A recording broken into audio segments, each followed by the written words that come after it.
ಓಂ ಶ್ರೀ ಗುರು ಬಸವಲಿಂಗಾಯ ನಮಃ. ಸರ್ವರಿಗೂ ಶರಣ. ಘ್ರಾಣೇಂದ್ರಿಯ ವಿಷಯದಿಂದ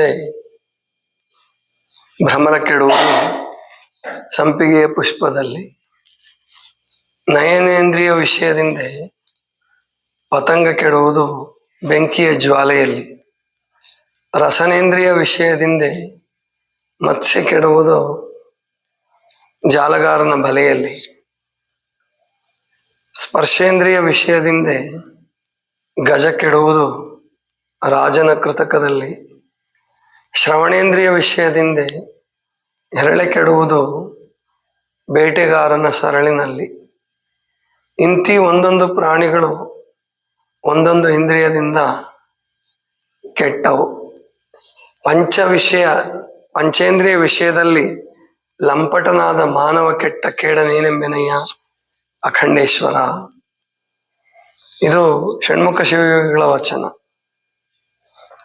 ಅವರು ಅಲ್ಲಮಪ್ರಭುಗಳು ಕೂಡ ಬರೆದಿದ್ದಾರೆ, ಅಂದ್ರೆ ಇದೇ ರೀತಿನಲ್ಲಿ.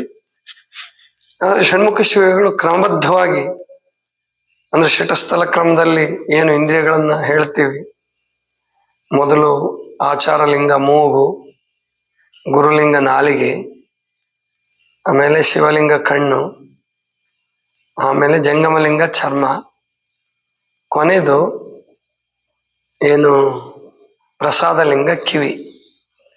ಇದರ ಪ್ರಕಾರವಾಗಿ ಒಂದು ಕ್ರಮವಾಗಿ ಹೇಳ್ತಾರೆ. ಘ್ರಾಣೇಂದ್ರಿಯ ವಿಷಯದಿಂದ ಅಂದ್ರೆ ವಾಸನೆಗೆ ಬಲಿಯಾಗಿ, ಮೂಗು ಬಹಳ ಪ್ರಬಲವಾಗಿರುತ್ತೆ ದುಂಬಿದು. ಈ ಪರಿಮಳವಿಲ್ಲದ ಪುಷ್ಪ ಕೆಳಸುವುದೇ ಭ್ರಮರ, ಅಂದ್ರೆ ಎಲ್ಲಿ ಯಾವ ಹೂವಿನಲ್ಲಿ ಪರಿಮಳ ಇರೋದಿಲ್ವೋ ಅಲ್ಲಿಗೆ ದುಂಬಿ ಬರೋದಿಲ್ಲ. ಹಾಗೆ ತುಂಬಾ ಪರಿಮಳ ಉಳ್ಳಂತಹದ್ದು ಅಂತಂದ್ರೆ ಸಂಪಿಗೆ ಹೂ. ಆ ಸಂಪಿಗೆ ಹೂ ತುಂಬಾ ಚೆನ್ನಾಗಿ ಅರಳಿದಾಗ ಇದು ಹೋಗಿ ಮಕರಂದ ಹೀರೋಕ್ ಶುರುವಾಗುತ್ತೆ. ಮಕರಂದ ಹೀರ್ತಾ ಹೀರ್ತಾ ಹೀರ್ತಾ ಏನಾಗತ್ತೆ, ಎಷ್ಟು ಮಟ್ಟಿಗೆ ಅದು ಅದಕ್ಕೆ ಬಲಿಯಾಗತ್ತೆ ಅಂದ್ರೆ ಮತ್ ಬಂದ್ಬಿಡುತ್ತೆ, ಅಲ್ಲೇ ಮಲ್ಕೊಂಡ್ಬಿಡುತ್ತೆ. ಅದು ಹೂ ಮುಚ್ಕೊಂಡು ಅಲ್ಲೇ ಸತ್ತೋಗ್ಬಿಡುತ್ತೆ, ದುಂಬಿ ಸತ್ತೋಗುತ್ತೆ. ಈ ತಾವರೆ ಹೂವಲ್ಲಿ ಮತ್ತೆ ಸಂಪಿಗೆ ಹೂವಲ್ಲಿ, ಎರಡು ಹೂವಲ್ಲಿ ಆ ಥರ ಆಗತ್ತೆ ದುಂಬಿಗೆ ಅಂತ ಹೇಳ್ತಾರೆ. ಅದರಲ್ಲಿ ಸಂಪಿಗೆದು ತುಂಬಾ ಘಮಘಮ ಅಂತಿರ್ತದೆ, ಬಹಳ ಅದರದ್ದು ವಾಸನೆ. ಅದಕ್ಕೆ ಘ್ರಾಣೇಂದ್ರಿಯ ವಿಷಯದಿಂದ, ಘ್ರಾಣ ಅಂದ್ರೆ ಮೂಗು, ಆ ಘ್ರಾಣೇಂದ್ರಿಯ ವಿಷಯಕ್ಕೆ ಬಲಿಯಾಗಿ ಭ್ರಮರ ಸಂಪಿಗೆಯ ಪುಷ್ಪದಲ್ಲಿ ಕೆಟ್ಟು ಹೋಗುತ್ತೆ ಅಂತ ಹೇಳ್ತಾರೆ. ನಯನೇಂದ್ರಿಯ ವಿಷಯದಿಂದ, ರಸನೇಂದ್ರಿಯ ವಿಷಯದಿಂದ ಮತ್ಸ್ಯ ಕೆಡುವುದು ಜಾಲಗಾರನ ಬಲೆಯಲ್ಲಿ. ಮೀನಿಗೆ ಪಾಪ ಆಹಾರ ಏನೇ ನೀರಿಗೆ ಬೀಳಲಿ, ಅದು ತಿನ್ನುವ ಪದಾರ್ಥ, ಅದಕ್ಕೆ ಮೀನುಗಳು ಮುತ್ಕೊಂಡು ತಿನ್ನಾಕ್ಬಿಡ್ತವೆ. ಆ ನೀರು ಮುಳುಗಕ್ಕೆ ಬಿಡಲ್ಲ ಅವು, ಅಷ್ಟು ವೇಗವಾಗಿ ಬರ್ತವೆ. ನೀವೇನಾದ್ರೂ ಒಂದು ಪದಾರ್ಥ ಹಾಕಿದ್ರೆ ಅಷ್ಟು ವೇಗವಾಗಿ ಬರ್ತವೆ. ಈ ಮೀನು ಹಿಡಿಯೋರು ಏನ್ ಮಾಡ್ತಾರೆ, ಗಾಳಕ್ಕೆ ಎರೆಹುಳುಗಳನ್ನು ಸಿಕ್ಕಿಸ್ಬಿಟ್ಟು ಆ ಗಾಳನ್ನ ಕೆಳಗೆ ನೀರಿಗೆ ಬಿಡ್ತಾರೆ. ಆ ಎರೆಹುಳದ ಆಸೆಗಾಗಿ ಅದು ಗಾಳ ನುಂಗುತ್ತೆ. ಅದೇನಾಗುತ್ತೆ, ಹೋಗಿ ಗಂಟೆ ಸಿಕ್ಕಾಕೊಡುತ್ತೆ. ಇವನು ಎಳ್ಕೊಂಡ್ಬಿಡ್ತಾನೆ, ಕೊಕ್ಕೆ ತರ ಇರುತ್ತೆ. ಎಳ್ಕೊಂಡು ಅದನ್ನ ಬಿಡಿಸ್ಕೊಂಡ್ಬಿಟ್ಟು ಬುಟ್ಟಿಲಿ ಹಾಕೊಂಡು ಮತ್ತೆ ಆ ಗಾಳನ ಬಿಸಾಕ್ತಾನೆ. ಅಂದ್ರೆ ಮೀನು ಗಾಳ ಹಾಕೋದು ಅಂತ ಹೇಳ್ತಾರಲ್ಲ ಹಾಗೆ. ಅಂದ್ರೆ ನಾಲಿಗೆಯ ರುಚಿಗೆ ಬಲಿಯಾಗಿ, ಅದೇನು ಪಾಪ ರುಚಿನೂ ಅಲ್ಲ, ಅದು ಹಸಿವಿನ ಕಾಟಕ್ಕೆ ಬಲಿಯಾಗಿರುತ್ತೆ. ಆದ್ರೆ ಅದು ಉದಾಹರಣೆ ಕೊಡ್ತಾರೆ, ರಸನೇಂದ್ರಿಯ ವಿಷಯದಿಂದ ಮತ್ಸ್ಯ ಕೆಡುವುದು ಜಾಲಗಾರನ ಬಲೆಯಲ್ಲಿ. ಇನ್ನು ನಯನೇಂದ್ರಿಯ ವಿಷಯದಿಂದ ಪತಂಗ ಕೆಡುವುದು ಬೆಂಕಿಯ ಜ್ವಾಲೆಯಲ್ಲಿ. ಅದಂತೂ ನಿಮಗೆ ಗೊತ್ತಿದೆ. ಲೈಟ್ ಹುಳಗಳು ಈಗ ಲೈಟ್ ಆಗಿದಾವೆ, ಸಾಯಲ್ಲ, ಆದರೂ ಸಾಯ್ತವೆ. ಬೆಂಕಿ ಹತ್ತಿಸ್ಬಿಟ್ರೆ ನೀವು ಅದಕ್ಕೆ ಬಂದು ಬಿದ್ದ್ಬಿಡ್ತವೆ. ಚಳಿಗಾಲದಲ್ಲಿ ಮಳೆಗಾಲದಲ್ಲಿ ಬೆಂಕಿ ಹತ್ತಿಸಿದ್ರೆ ಸಾವಿರಾರು ಹುಳುಗಳು ಬಂದು ಸತ್ತೋಗ್ತವೆ. ಅಂದ್ರೆ ಅದ್ರ ಕಣ್ಣು ಬೆಂಕಿಗೆ ಎಷ್ಟು ಹೊಂದ್ಕೊಂಡ್ಬಿಟ್ಟಿದೆ ಅಂದ್ರೆ ಜೀವನು ಬಲಿಯಾಗಿ ಕೊಟ್ಬಿಡುತ್ತದ. ಅಂದ್ರೆ ನಯನೇಂದ್ರಿಯ ವಿಷಯದಿಂದ ಭ್ರಮರ ಕೆಡುವುದು ಅಥವಾ ಪತಂಗ ಕೆಡುವುದು ಬೆಂಕಿಯ ಜ್ವಾಲೆಯಲ್ಲಿ. ಅದು ನಾವು ಚಿಕ್ಕವರಿದ್ದಾಗ ಒಂದು ಹಾಡು ಬರ್ತಿತ್ತು, ಪತಂಗ ಬೇಡ ಬೇಡ ಬೆಂಕಿಯ ಸಂಘ ಅಂತೇಳಿ. ಯಾವ್ದೋ ಚಿತ್ರಗೀತೆ, ಅದು ಯಾವ ಸಿನಿಮಾದ್ದು ಏನೋ ಗೊತ್ತಿಲ್ಲ ನಮಗೆ, ಒಟ್ಟು ಕೇಳ್ತಿದ್ವಿ ಅದನ್ನ, ಪತಂಗ ಬೇಡ ಬೇಡ ಬೆಂಕಿಯ ಸಂಘ. ಆಗೇನು ಅರ್ಥ ಆಗ್ತಿರ್ಲಿಲ್ಲ. ಅಂದ್ರೆ ಹಾಗೆ ಬೆಂಕಿಯ ಜ್ವಾಲೆಗೆ ಬಲಿಯಾಗಿ, ಅಂದ್ರೆ ನಯನದ ವಿಷಯ, ಕಣ್ಣಿನ ವಿಷಯಕ್ಕೆ ಬಲಿಯಾಗಿ ಅದು ಕೆಟ್ಟು ಹೋಗುತ್ತೆ ಬೆಂಕಿನಲ್ಲಿ. ಸ್ಪರ್ಶೇಂದ್ರಿಯ ವಿಷಯದಿಂದ, ತ್ವಗಿಂದ್ರಿಯ ವಿಷಯದಿಂದ, ತ್ವಕ್ ಅಂದ್ರೆ ಚರ್ಮ, ತ್ವಗಿಂದ್ರಿಯ ವಿಷಯದಿಂದ ಗಜ ಕೆಡುವುದು ರಾಜನ ಕೃತಕದಲ್ಲಿ. ರಾಜರುಗಳು ಆನೆ ಹಿಡಿಬೇಕಲ್ಲ, ಆನೆ ಬೇಕು ಅವ್ರಿಗೆ. ಗಜದಳ ಸೈನಿಕ ಬಳಸ್ತಾರೆ, ಪಟ್ಟದ ಆನೆ ಅಂತ ಆನೆ ಮೇಲೆ ಕೂತ್ಕೊಂಡು ಹೋಗ್ತಾರೆ, ಪ್ರಯಾಣಕ್ಕೆ ಬಳಸ್ತಾರೆ. ಒಟ್ಟು ಆನೆ ಬೇಕಾಗಿತ್ತು ರಾಜನಿಗೆ. ಆವಾಗ ಕಾಡಲ್ಲಿ ಆನೆಗಳನ್ನ ಹಿಡಿಬೇಕಲ್ಲ, ಅದಕ್ಕೆ ಏನ್ ಮಾಡ್ತಿದ್ರು ಅಂದ್ರೆ ಒಂದು ದೊಡ್ಡ ಕಂದಕ ತೋಡ್ಬಿಡೋದು. ಕಂದಕ ತೋಡ್ಬಿಟ್ಟು ಹಳ್ಳ ತೋಡಿ ಅದಕ್ಕೆ ಕೆಡ್ಡ ಅಂತ ಕರೀತಾರೆ. ಅದರ ಮೇಲ್ಗಡೆ ಬಿದಿರು ಮಣ್ಣು ಎಲ್ಲ ಹಾಕಿ ಅಟ್ಟಣೆ ತರ ಮಾಡೋದು. ನೆಲ ಇದೆ ಅಂತ ತಿಳ್ಕೊಬೇಕು. ಅಲ್ಲಿ ಒಂದು ಆನೆಯ ಚಿತ್ರನೇ ಮಾಡೋದು. ಒಂದು ಗಂಡ ಆನೆ ಬೇಕು, ಹೆಣ್ಣಾನೆ ಬೇಕು, ಒಟ್ಟು ಆನೆ ಚಿತ್ರ ಮಾಡೋದು. ಅವು ಆನೆಗಳು ಒಂದಕ್ಕೊಂದಕ್ಕೆ ಸ್ಪರ್ಶ ಮಾಡಿ ಆನಂದ ಪಡ್ತವೆ, ಮೈ ತಿಕ್ಕೊಳ್ಳೋದು. ಹಂಗೆ ಆನೆ ಇದೆ ಅಂತ ಭ್ರಮಿಸಿ ಅದು ಬಂದು ಅದ್ರ ಕಾಲಿಡುತ್ತೆ, ಹಳ್ಳಕ್ಕೆ ಬಿದ್ದೋಗ್ಬಿಡುತ್ತೆ, ಕೆಡ್ಡಕ್ಕೆ ಬಿದ್ದೋಗ್ಬಿಡುತ್ತೆ. ಅದಕ್ಕೇನು ಕಾಡಲ್ಲಿ ಅದನ್ನೇ ಮಾಡ್ಬೇಕು ಅಂತಿಲ್ಲ. ಹಂಗೆ ನೆಲ ಅಂತ ಇದೆ ಅಂತ ತಿಳ್ಕೊಂಡು ಮಣ್ಣು ಹಾಕಿದ್ರೆ ಅದ್ರ ಭಾರಕ್ಕೆ ಅದು ಬಿದ್ದೇ ಬಿಡುತ್ತೆ. ಒಟ್ಟು ಈ ತರ ಆನೆಗಳನ್ನ ಹಿಡಿತಾರೆ, ಕೆಡ್ಡ ಅಂತ ಕರೀತಾರೆ. ಅದು ಸ್ಪರ್ಶೇಂದ್ರಿಯಕ್ಕೆ ಬಲಿಯಾಗಿ ಅದು ಏನಾಯ್ತು, ರಾಜನ ಕೃತಕಕ್ಕೆ ಬಲಿಯಾಗಿ ಸಿಕ್ಕೊಳ್ತು, ತಗ್ಗಲ್ ಬಿತ್ತು. ಆಮೇಲೆ ಅದಕ್ಕೆ ಒಂದಷ್ಟು ದಿವಸ ಊಟ ಕೊಡಲ್ಲ. ಆಮೇಲೆ ಅದಕ್ಕೆ ತುಂಬಾ ನಿಶಕ್ತಿ ಆದಾಗ ನಿಧಾನಕ್ಕೆ ಮೇಲ್ಗಡೆ ಬರಂಗ್ ಮಾಡ್ತಾರೆ. ಆಮೇಲೆ ಕಟ್ಬಿಟ್ಟು ಊಟ ಕೊಟ್ಟು ನಿಧಾನಕ್ಕೆ ಅದನ್ನ ಪಳಗಿಸ್ತಾರೆ. ಆನೆ ಪಳಗ್ಸೋದಂತ ಕರೀತಾರೆ. ಒಟ್ಟು ಬಂಧನಕ್ಕೀಡಾಯ್ತು. ಕೊನೆಯದಾಗಿ ಶ್ರವಣೇಂದ್ರಿಯ ವಿಷಯದಿಂದ ಎರಳೆ ಕೆಡುವುದು ಬೇಟೆಗಾರನ ಸರಳಿನಲ್ಲಿ.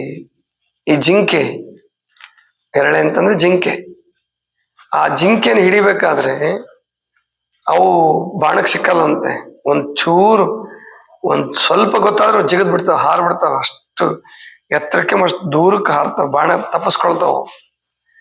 ಅದಕ್ಕೆ ಇವ್ರು ಏನ್ ಮಾಡ್ತಾರೆ ಬೇಟೆಗಾರರು ಅಂದ್ರೆ ಕೊಳಲ್ ಬಾರಿಸೋದಲ್ಲ, ಕೊಳಲ್ ಉತ್ತ ನಿಂತ್ಕೊಳ್ಳೋದು ಒಬ್ಬ, ಅಥವಾ ಇವನೇ ಕೊಳಲ್ ಬಾರಿಸ್ತಾ ಗುರಿ ಇಡೋದು. ಆ ಕೊಳಲ್ ಧ್ವನಿಗೆ ಅದು ನಿಂತ್ಕೊಂಡ್ಬಿಡುತ್ತಂತೆ. ಅದರ ಮಧುರ ನಾದಕ್ಕೆ, ಕಿವಿ ನಾದ ಕೇಳಕ್ ಖುಷಿ ಅಂತ ಅದಕ್ಕೆ ಆ ಕೊಳಲ್ ನಾದ ಕೇಳ್ಕೊಂತ ನಿಂತ್ಕೊಳುತ್ತಲ್ಲ, ಬಾಣ ಹೊಡೆದ್ ಬಿಡೋದು. ಅದು ಸತ್ತೋಗ್ಬಿಡುತ್ತೆ. ತಂದು ಅದನ್ನ ತಿನ್ನೋದು. ಅದರ ಮಾಂಸ ತೆಗೆದು ಚರ್ಮ ತೆಗೆದ್ಬಿಟ್ಟು, ಚರ್ಮನೂ ಮಾರಾಟ ಮಾಡ್ತಾರೆ, ಮಾಂಸ ತಿಂದು ಹಾಕ್ಬಿಡ್ತಾರೆ.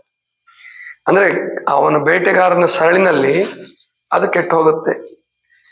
ಇಂತಿ ಪ್ರಾಣಿಗಳು ಒಂದೊಂದು ಇಂದ್ರಿಯದಿಂದ ಬಂಧನ ಇಡಾದವು.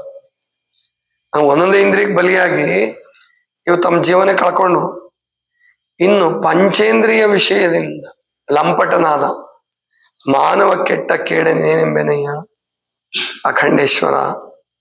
ಷಣ್ಮುಖ ಶಿವಗಳು ನಮ್ಮ ಶರಣಮ್ಮವ್ರ ಊರವ್ರವ್ರು, ಜೇವರ್ಗಿ ಅವರು. ಜೇವರ್ಗಿಯಲ್ಲಿ ದೊಡ್ಡ ಮಠ ಇದೆ ಅವ್ರು. ಆಮೇಲೆ ಅವ್ರದ್ದು ಷಣ್ಮುಖ ಶಿವಗಳ ಭಾಗ್ಯ ಏನು ಅಂತಂದ್ರೆ, ಅನೇಕ ಜನ ಶಿಷ್ಯರು, ನೂರಾರು ಜನ, ಸಾವಿರಾರು ಜನ, ಲಕ್ಷಾಂತರ ಜನ ಶಿಷ್ಯರು ಗುರುಗಳನ್ನ ಹುಡ್ಕೊಂಡು ಹೋಗ್ತಾರೆ. ಎಷ್ಟೋ ಜನರಿಗೆ ಗುರುಗಳು ಸಿಗೋದೇ ಇಲ್ಲ. ಕೆಲವರು ಗುರುಗಳು ಸಿಗ್ಲಿಲ್ಲ, ಯೋಗ್ಯ ಗುರುಗಳು ಸಿಗ್ಲಿಲ್ಲ ಅಂತ ಹೇಳಿ ಆತ್ಮಹತ್ಯೆ ಮಾಡ್ಕೊಂಡಂತವ್ರು ಉಂಟು ಶಿಷ್ಯರು. ಆದ್ರೆ ಷಣ್ಮುಖ ಶಿವಗಳ ಸೌಭಾಗ್ಯ ಏನು ಅಂತಂದ್ರೆ, ಅವರು ಹುಟ್ಟೋಕ್ ಮುಂಚೆನೆ ಅವ್ರ ಗುರುಗಳು ಅಲ್ಲಿಗೆ ಬರ್ತಾರೆ. ಆ ಬೆಳಗಾವಿ ಕಡೆಯವ್ರಂತವ್ರು ಕಲ್ಯಾಣಕ್ಕೆ ಹೋಗ್ಬೇಕು ಅಂತ ಹೊರಟವ್ರು, ಬಸವ ಕಲ್ಯಾಣ ನೋಡ್ಬೇಕು ಅಂತ ಹೇಳಿ. ಆಗೆಲ್ಲ ಪಾದಯಾತ್ರೆನೇ ಮಾಡ್ತಿದ್ರು. ವರ್ಷಾನ್ಗಟ್ಲೆ ಪಾದಯಾತ್ರೆ ಮಾಡಿ ಶರಣರ ಕ್ಷೇತ್ರಗಳನ್ನ ದರ್ಶನ ಮಾಡಕ್ಕಿಂತ ಹೋಗ್ತಿದ್ರು. ಹಾಗೆ ಇವರು ಹೋಗ್ತಾರೆ ಅಖಂಡೇಶ್ವರರು. ಹಾಗೆ ಹೋದಾಗ ಇವರು ಅಲ್ಲಿ ಜೋಗಿಕೊಳ್ಳ ಅಂತ ಬರುತ್ತೆ, ಈಗಲೂ ಇದೆ. ಷಣ್ಮುಖ ಶಿವಗಳು ಅನುಷ್ಠಾನ ಮಾಡಿದ ಜಾಗ ಕೂಡ ಅದು. ಕೋಳೂರು ಅಂತ ಬರುತ್ತೆ, ಜೇವರ್ಗಿಂದ ಒಂದು 4 ಕಿಲೋಮೀಟರ್ ಆಗ್ಬೋದು ಅಂತ ಕಾಣುತ್ತೆ. ಅಲ್ಲಿ ನೀರು ಇವಾಗ್ಲೂ ನೀರು ಬರ್ತಾ ಇರ್ಬೋದು, ಮಳೆಗಾಲದಲ್ಲಂತ ಬರುತ್ತೆ, ಬೇಸಿಗೆ ಕಾಲದಲ್ಲೂ ಬರುತ್ತೋ ಇಲ್ಲೋ ಗೊತ್ತಿಲ್ಲ. ಅಲ್ಲಿ ಇವರು ಸ್ನಾನಕ್ಕೆ ಅಂತ ನಿಂದಿರ್ತಾರೆ. ಆ ನೀರು ನೋಡಿ ಸಂತೋಷ ಆಗುತ್ತೆ, ಸ್ನಾನ ಮಾಡ್ಕೊಳ್ಳೋಣ. ಇವ್ರ ತಂದೆ ಅಂದ್ರೆ ಷಣ್ಮುಖ ಶಿವಗಳು ಇನ್ನೂ ಹುಟ್ಟಿಲ್ಲ, ಗೌಡ್ರು ಅವರು, ಆ ಊರಿನ ಗೌಡ್ರು. ಒಂದಿಬ್ರು ಹಂಗೆ ವಾಯು ವಿಹಾರಕ್ಕೆ ಅಂತ ಹೇಳಿ ಬೆಳಗ್ಗೆ ಅಡ್ಡಾಡ್ಕೊಂಡು ಹೋಗ್ತಾರಲ್ಲ, ವಾಕಿಂಗ್, ಈಗ ವಾಕಿಂಗ್ ಅಂತೀರಿ ಇವಾಗ, ಆಗಿನ ಕಾಲದಲ್ಲಿ ವಾಯು ವಿಹಾರ ಅಂತ ಮಾಡ್ತಿದ್ರು. ಅಡ್ಡಾಡ್ಕೊಂಡು ಅಲ್ಲೇ ಹೋಗ್ತಾರೆ. ಇವರು ಜಂಗಮ ಮೂರ್ತಿಗಳು ಕೂತಿರ್ತಾರೆ, ಸ್ನಾನ ಮಾಡ್ಬೇಕು ಅಂತ ಹೇಳಿ ಹೋಗಿ ನಮಸ್ಕಾರ ಮಾಡ್ತಾರೆ, ಪರಿಚಯ ಮಾಡ್ಕೊಳ್ತಾರೆ. ಯೋಗ ಅವರು ಮುಂದೆ ಗೌಡ್ರು ಪೂಜೆ ಮನೆ ಕರ್ಕೊಂಡು ಹೋಗ್ತಾರೆ. ಆಮೇಲೆ ಅವ್ರಿಗೆ ಭಕ್ತಿ ಸಂಬಂಧ ಬೆಳೆಯುತ್ತೆ, ಅಲ್ಲೇ ಮಠ ಕಟ್ಕೊಟ್ಬಿಡ್ತಾರೆ ಅವ್ರಿಗೆ. ಇಲ್ಲೇ ಇರಿ ಗುರುಗಳೇ ಅಂತ ಹೇಳಿ ಮುಂದೆ ಕಲ್ಯಾಣಕ್ಕೂ ಹೋಗಿ ಬರ್ಬೋದು. ಮತ್ತೆ ಅದೇ ಮಠದಲ್ಲಿ ಅವ್ರು ಉಳ್ಕೊಂತಾರೆ. ಗೌಡ್ರಿಗೆ ಮಕ್ಳಿರಲ್ಲ, ಅಲ್ಲಿವರೆಗೂ ಒಟ್ಟ ಮಕ್ಳಿರಲ್ಲ. ಆ ಗುರುಗಳ ಆಶೀರ್ವಾದದಿಂದನೇ ಷಣ್ಮುಖ ಶಿವಗಳು ಹುಟ್ಟುತ್ತಾರೆ. ಷಣ್ಮುಖ ಅಂತ ಹೆಸರಿಡ್ತಾರೆ. ಮುಂದೆ ಅವ್ರು ಸಾಧನೆ ಮಾಡಿ ಶಿವಯುಗಳಾಗ್ತಾರೆ. ಅದ್ಭುತವಾದ ವಚನಗಳು ಅವ್ರದ್ದು. ಎಷ್ಟು ಅದ್ಭುತವಾಗಿದೆ ಅಂತಂದ್ರೆ 12ನೇ ಅಖಂಡೇಶ್ವರ ಅನ್ನೋದನ್ನ ಏನಾದ್ರು ತೆಗೆದಾಕ್ಬಿಟ್ರೆ ಇದು 12ನೇ ಶತಮಾನದ ವಚನ ಅಂತಾನೆ ಹೇಳ್ಬೇಕು. ಅಷ್ಟು ಅದ್ಭುತವಾದಂತಹ ವಚನ ಸಾಹಿತ್ಯ ಅವ್ರದ್ದು. ಲಿಂಗದ ಬಗ್ಗೆ ಒಂದು 3 ವಚನಗಳು ಬಹಳ ಪ್ರಸಿದ್ಧ. ಅಣುವಿಂಗ್ಯಾಣು ಮಹತ್ತಿಂಗೆ ಮಹತ್ವ ಎಂದೆನಿಸುವ ಲಿಂಗದೇವನ ಖಂಡನೆಯ ಎನ್ನ ಕರಸ್ಥಳದಲ್ಲಿ, ಅದೇನಿದೆಯಲ್ಲ ಅದು ಅವ್ರದ್ದೇನೆ. ಆಮೇಲೆ ಎನ್ನ ಕರಸ್ಥಳದ ಮಧ್ಯದಲ್ಲಿ ಪರಮ ನಿರಂಜನದ ಕುರುಹು ತೋರಿದ, ಆ ಕುರುಹಿನ ಮಧ್ಯದಲ್ಲಿ ಮಹಾಜ್ಞಾನದ ಬೆಳಗ ತೋರಿದ, ಅದು ಕೂಡ ಅವ್ರದ್ದೇನೆ. ಹಿಂಗೆ ಬಹಳ ಅದ್ಭುತವಾದಂತಹ ವಚನ ಸಾಹಿತ್ಯವನ್ನು ಕೊಟ್ಟಂತಹವರು ಷಣ್ಮುಖ ಶಿವಗಳು. ಮೇಲಿನ ಮೊದಲು ನಾನು ಹೇಳದ್ನಲ್ಲ, ಗ್ರಹಣೇಂದ್ರಿಯ ವಿಷಯದಿಂದ ಭ್ರಮರ ಕೆಡುವುದು ಸಂಪಿಗೆಯ ಪುಷ್ಪದಲ್ಲಿ, ಅದು ಕೂಡ ಅವ್ರ ವಚನನೇ. ಮತ್ತೆ ಪತಂಜಲಿ ಯೋಗಕ್ಕೆ, ಅಷ್ಟಾಂಗ ಯೋಗಕ್ಕೂ ವಚನ ಬರೆದಿದ್ದಾರೆ ಅವರು. ಅವ್ರ ಅನುಷ್ಠಾನ ಮಾಡುವಾಗ ಅಲ್ಲಿ ಏನೋ ಜೋಗಿಕೊಳ್ಳ ಅಂತ ಹೇಳಿದ್ನಲ್ಲ, ಅಲ್ಲೇ ಅವರು ವರ್ಷಾನ್ಗಟ್ಲೆ ಅನುಷ್ಠಾನ ಮಾಡಿದ್ದಾರೆ. ಅನುಷ್ಠಾನ ಮಾಡಿ ಈ ಸಿದ್ಧಿಯನ್ನು ಪಡ್ಕೊಂಡಂತಹವರು ಬ್ರಹ್ಮಚಾರಿಗಳು ಪೂರ್ಣ. ಆಮೇಲೆ ಮುಂದೆ ಆ ಮಠಕ್ಕೆ ಅವರೇ ಉತ್ತರಾಧಿಕಾರಿಗಳಾಗ್ತಾರೆ. ಆ ಗುರುಗಳ ನಂತರ ಅವ್ರನ್ನೇ ಆ ಮಠಕ್ಕೆ ಉತ್ತರಾಧಿಕಾರಿಗಳನ್ನು ನೇಮಕ ಮಾಡ್ತಾರೆ. ಷಣ್ಮುಖ ಶಿವಗಳ ಮಠ ಅಂತಾನೆ ಕರೀತಾರೆ ಅದನ್ನ ಇವತ್ತಿಗೂ ಕೂಡ. ವಿರಕ್ತ ಮಠ ಅದು, ಷಣ್ಮುಖ ಶಿವಗಳ ಮಠ ಅಂತ ಹೇಳ್ತಾರೆ. ಆದ್ರೆ ದುರ್ದೈವ ಅಂದ್ರೆ ಬಹಳಷ್ಟು ವರ್ಷಗಳು ಅಖಂಡೇಶ್ವರ ವಚನ ಅಂತಾನೆ ಕರೀತಿದ್ರು. ಅಖಂಡೇಶ್ವರ ಅನ್ನೋದು ಅಂಕಿತ, ಅವ್ರದ್ದು ವಚನಾಂಕಿತ. ಆದ್ರೆ ವಚನ ಬರೆದವರು ಷಣ್ಮುಖ ಶಿವಗಳು. ಇದಿಷ್ಟು ಇವತ್ತಿನ ಚಿಂತನ. ಸರ್ವರಿಗೂ ಶರಣ ಶರಣ.